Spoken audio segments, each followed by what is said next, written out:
નમસ્કાર 24 ન્યૂઝ ગુજરાતમાં આપનું સ્વાગત છે। અમે કવરેજ કરી રહ્યા છીએ રાજ્યભરના તાજા સમાચારો। સૌથી ઝડપી અપડેટ્સ માટે જોતા રહો 24 ન્યૂઝ।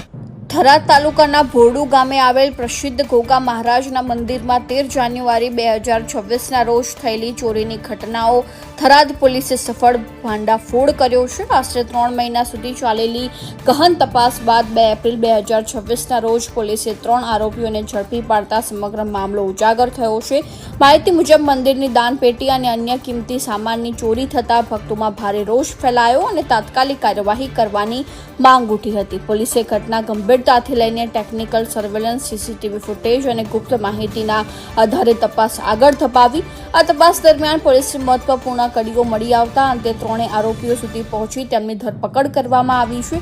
પોલીસે આરોપીઓને કોર્ટમાં રજૂ કરી રિમાન્ડ મેળવ્યા, જેથી વધુ પૂછપરછ કરી મુદ્દામાલની સંપૂર્ણ રિકવરી થઈ શકે। ઉપરાંત આ ગુનામાં અન્ય કોઈ વ્યક્તિ સંડોવાયેલ છે કે નહીં તે દિશામાં પણ તપાસ ચાલી રહી છે। આ ઘટનાનો ખુલાસો થતાં ભોરડુ ગામ સહિત આસપાસના વિસ્તારમાં રાહતનો માહોલ જોવા મળી રહ્યો છે। પોલીસની સક્રિય અને અસરકારક કામગીરીને સ્થાનિક લોકો દ્વારા વખાણ મળી રહ્યા છે। અહેવાલ રાણાભાઈ પારેગી, વાવથા। પહેલાં ભોરડુ ગોગ મહારાજના મંદિરે અગાઉ ચોરી થયેલી હતી અને ગોગા મહારાજ પ્રત્યે આખા ગામ અને આજુબાજુના વ્યક્તિઓને બધાને બહુ શ્રદ્ધા હતી અને ગોગા મહારાજે આશીર્વાદ રૂપે એ તમને 3 મહિના સમથિંગ એની ચોરી પાછી મળી જશે એવા અમને આશી પણ આપેલા હતા। ત્યારે લગભગ અંદાજે 70 સમથિંગ દિવસ થયા છે અને એ આરોપીઓ પકડાઈ ગયા છે।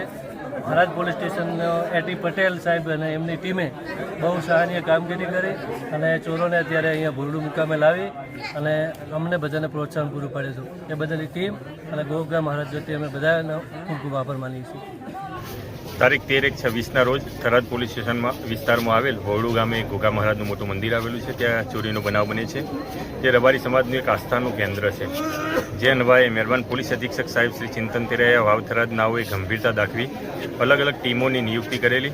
જે અનુસંધાને તમામ ટીમો કાર્યરત હતી અને હ્યુમન સોર્સિસ આધારે 3 આરોપીઓ જે પિંડવાનાના છે તેઓને પકડી પાડવામાં આવેલા છે। હાલ રિમાન્ડ ઉપર આરોપીઓ છે અને મુદ્દામાં રિકવરી કરવાની કાર્યવાહી ચાલુમાં છે।